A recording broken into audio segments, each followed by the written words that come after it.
This next podcast is Dave talking to Ian Pepper, who runs an open mic night called Technical Difficulties.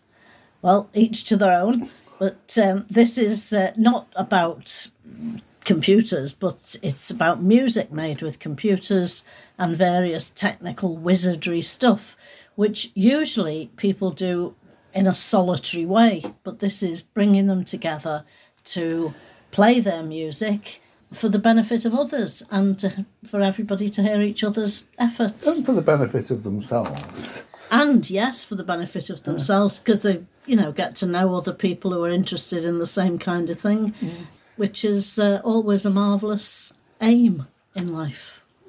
It is indeed. Yes, Technical Difficulties is based at the Puzzle Hall in Sowerby Bridge. I've been told to pronounce it. Well, anyway, so this is me in Ian's house chatting to him. So here we go. So I'm sitting with Ian Pepper, who, among other things, runs the open mic at the Puzzle Hall in Sowerby. I call it Sowerby. I know people have told me off for not calling it Sowerby Bridge. Sowerby, think of a sort of poorly B. Mm-hmm. Sowerby. Yeah. I know. Right. Yes. Someone said, you call it Sowerby because you're a bleeding foreigner. Which, you have to take. Well, I'm an off-Cumden as well. Yeah. As many people who live here are. I'm not originally from the area. Mm-hmm. I moved to the area a couple of years ago and I've fallen in love with it, and it remains very much in my heart. Mm-hmm. Where have you come from? I'm from Keighley originally, but I've lived in a few different places. Mm-hmm. Lived in Brighton for a bit, Sheffield, Leeds mainly. So, how did you get involved with the puzzle? Me and my friend and neighbour Andy Abbott, who's a musician and promoter, had been talking for a while because we'd both moved about the same time, and I hadn't known him really beforehand. We became friends. We'd been talking about how the Valley's quite an interesting place in the sense that it's a mix of these people sort of quite involved in like roots music, folk music and country and things like that. But there's also like quite a bit of experimental music going on. There's quite a lot of people who are like bedroom boffins and doing sort of interesting things with guitars and loop pedals and synths and stuff. And there's quite a bit of that sort of going on as well. But over this side of the valley, there's not an awful lot of promotion for that kind of music. We were both saying that it would be good to sort of do that more over here. So Andy's got involved in putting on quite interesting gigs at the Puzzle Hall. I approached them with the idea of putting on this night, which I'd had the idea for a while.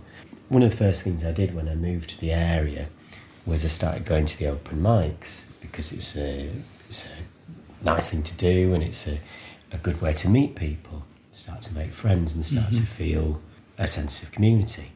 And there were some I liked more than others, but all of them had their own flavour. Yeah, they can vary quite a lot, can't they, open mic nights? They can, yeah. And it's very much dependent on who's in charge, really, as to what the feel of the open mic is. And there's some people doing interesting things. So at the Golden Lion, it's an open mic, but it's an improv night. And I went along to that, and I thought, well, this is interesting. It's not necessarily my bag personally, but it's good that someone's doing this. And I kind of thought about how I'd been to open mics, over the years, and I'm usually this person myself. There's always someone who is a bit of an outlier, someone who doesn't quite fit with what's going on overall, because they're doing something a little bit different.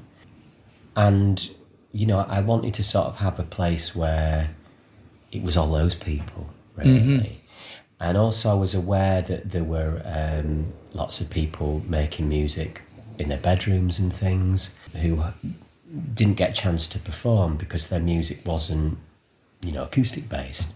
I'd become aware of and involved in, not as a participant, more as an audience member of a thing called EMOM, which stands for Electronic Music Open Mic Night, which my friend in Joe runs, the one in Leeds. But the EMOM thing, the EMOM phenomenon, if you want to call it that, had been started by a guy called Martin Christie, who's based in sort of Home Firth, as far as I know. It's just such a brilliant idea. The idea is that, to create an open mic for people who are making electronic music, because loads of people make electronic music in their rooms and just put it online, but they don't really get a chance to perform because, where do you perform that kind of stuff unless you're already enough of a name to get a gig? Where do you start out?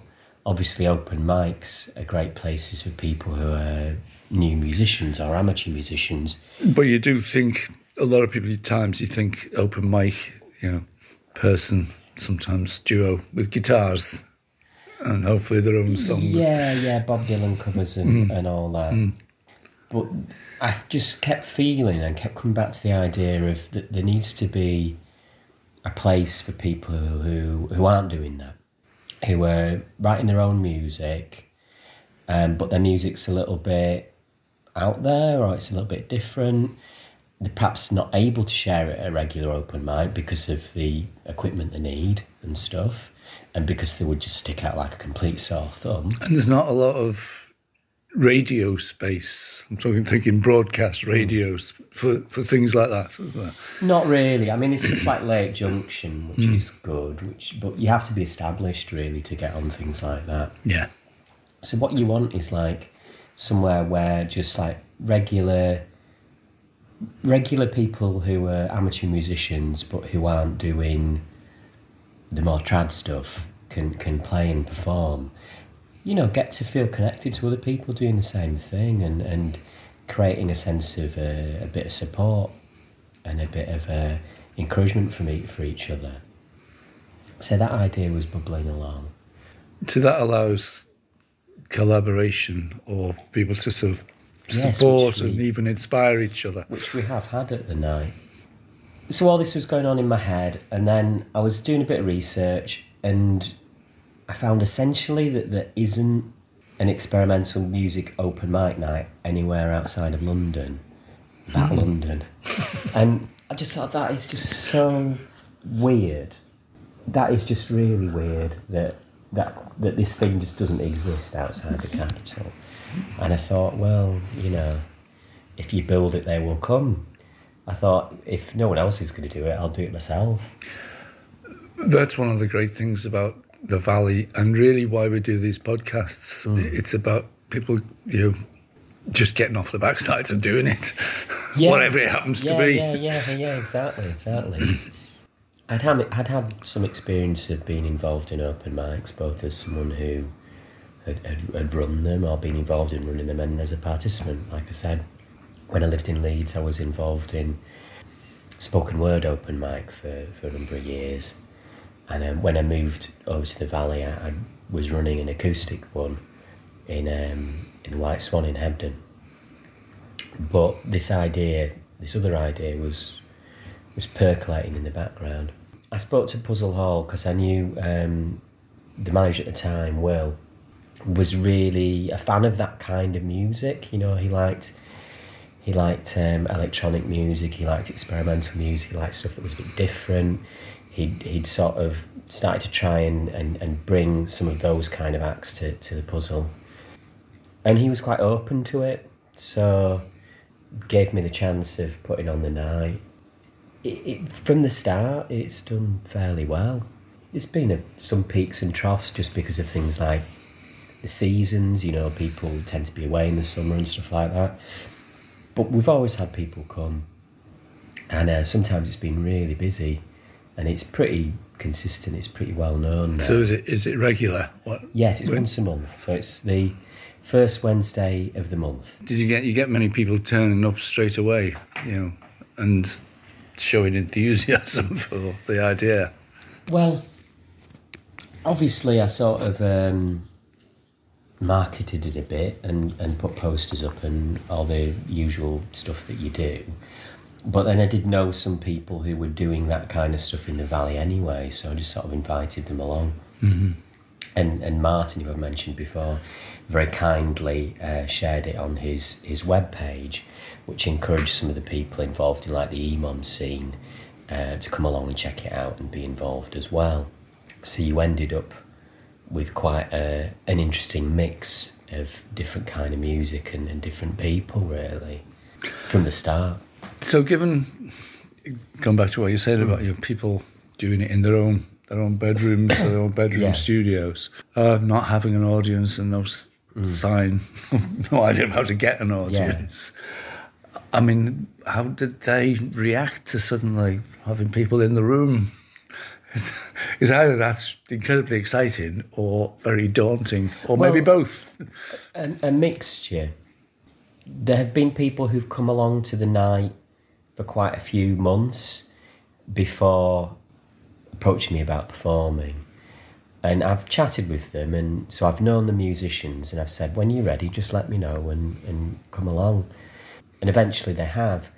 And so we've had some people who've played who haven't essentially played publicly for maybe 20 years, some of them. Mm-hmm. The guys who are middle-aged and older who've been involved in like doing things with synths and whatnot since they were kids, but for a long time they haven't had a place and an outlet where they can do that and share their stuff with other people.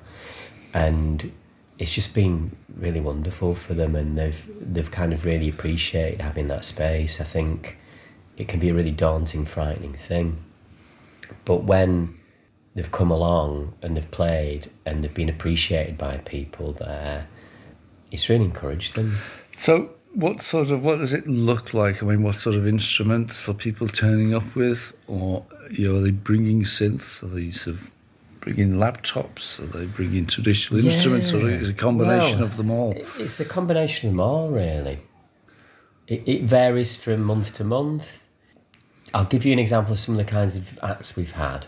We've had people with like, very setups with like synths from like quite modern things to like really old school things that are the kind of things, that Human League might have played or whatever, mm-hmm. Really old stuff. And then you've had people who've brought these like strange boxes with like tentacles of wires kind of coming out of them and flashing lights, and I have no idea what that even is. And things they've made themselves by the sound of it. Yes, things they've made themselves and stuff. Which is a bit Sheffield early 80s. Yeah.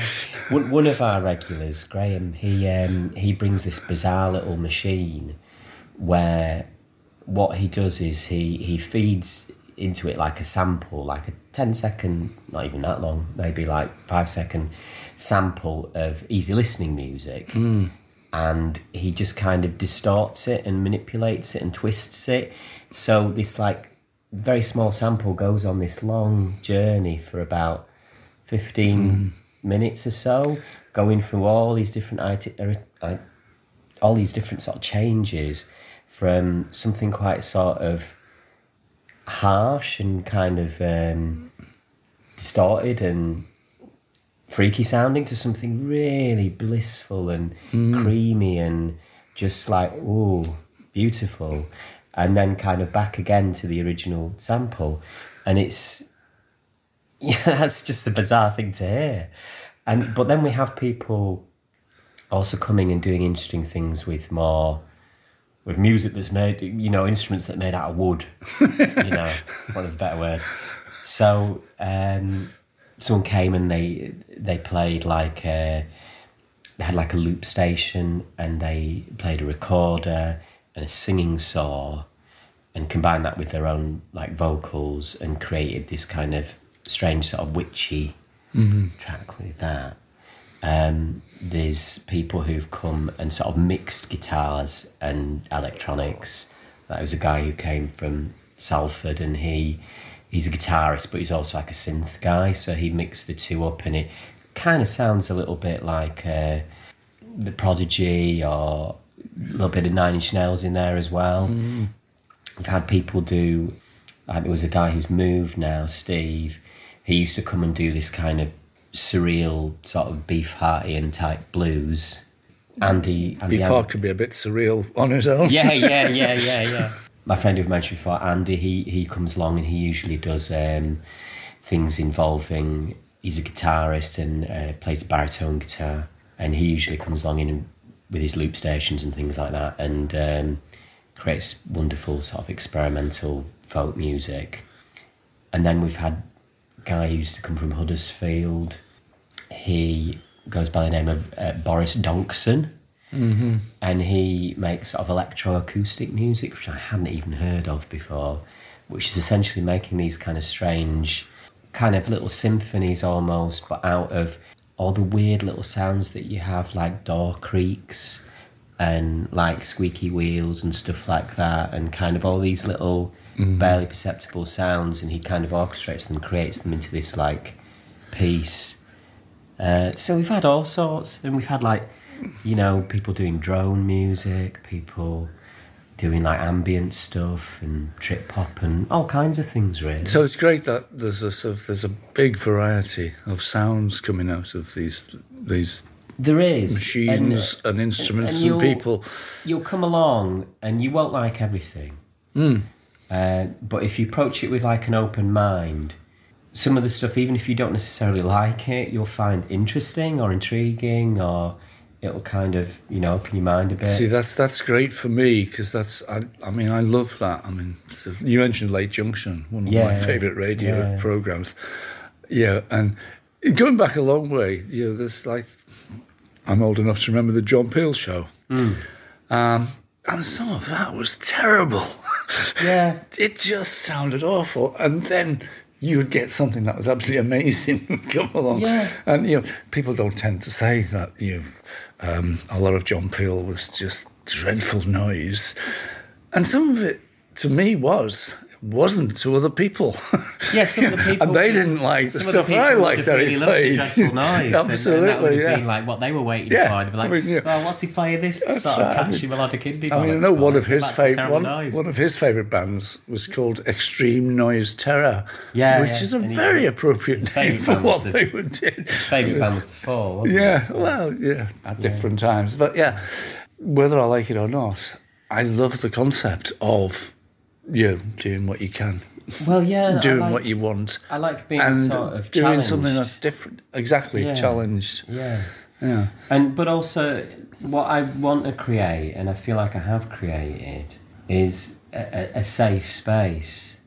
It's very important that people come and they feel welcome, and they feel like they can do what they do. You know, no matter how out there it is, or you know how other people might have felt before. You're in a place here where people are open, and they'll give you time. Yeah, it's great. I think there should be more space at festivals. I've worked at a lot of festivals, and always my favourite bit is like that weird things that go on late at night in a small tent at the far end of the festival site. Good stuff, isn't it? And that's where you find. You look around the audience, and for everyone who's pulling a face, there's somebody else thinking, "This is the best thing I've ever heard in my life," and it's the only sort of place you're gonna get those. And you'll never hear that again. You know, I'm all for that. I mean, my own taste is fairly broad. I like all kinds of things, but I think it's important to have things that sort of shift you a bit out of your comfort zone. That's a really positive thing. Add a bit of grit. I totally agree with that. So I shall have to come along. So just say again, it's the first Wednesday? It's the first Wednesday of the month at the Puzzle Hall in Sowerby Sowerby Bridge, and it's, you know, the doors are at 7 and people sort of drift in from them. What I like about the night as well, which is really good, is that it's not in like a little separate room or whatever. It's right in the centre of the pub, so you get like people who are just going for a drink on a Wednesday night being accosted by this just kind of madness, and often just kind of standing there and listening and be like, yeah, this is pretty cool. And we get that a lot. We get people who don't know about the night just sort of randomly discovering it and sometimes coming back. Well, that's it. I mean, because it is a great discovery, you know, when you sort of come across things like that. And like I was saying about the weird little tents at the far end of the field at a festival, it is a great thing to discover. You know, you can so you can listen to popular music, and by that I don't just mean pop music, but you can listen to sort of your music that is popular quite easily. All you have to do is put the radio on, or put YouTube on random, or anything, or even pay money and go to gigs. But it is more difficult to find the I was going to say the weird and the wonderful, but you know, it might not be weird, but it might be wonderful. I think we're quite good in the Valley for that, really. Most of the venues do have a little bit of that going on. Yeah. And they all have their different sort of feel and their different obvious interests, don't they? The things that they're catering to. Like the Puzzle Hall, in recent years has become this kind of odd and interesting mix of quite rootsy stuff and then quite experimental stuff. It's always had a good reputation for music. And it used to be big for jazz in the 80s. I was just going to say, it's been so jazz been there sort of on and off and keeps coming and going and what have you. Yeah. So if somebody's been sort of making music in his or her or their bedroom and would fancy having a go, do they contact you first or just turn up? Or yeah, I mean, generally, because you get like a 15-minute set, essentially, each performer, if they want to play for that long. So people tend to get in touch beforehand. Sometimes you get people turning up on the night, and I will try and make space for them. But it's people who like contact me beforehand who are going to get like further dibs in that sense. So all you do is you just kind of contact the Puzzle Hall in. Sam will give you my contact details. You can get in touch. So just, if you don't know the Puzzle Hall particularly well, just go on the internet and find the contact details for that. Yeah. Nice, that sounds great. Well, okay, Ian, thanks a lot.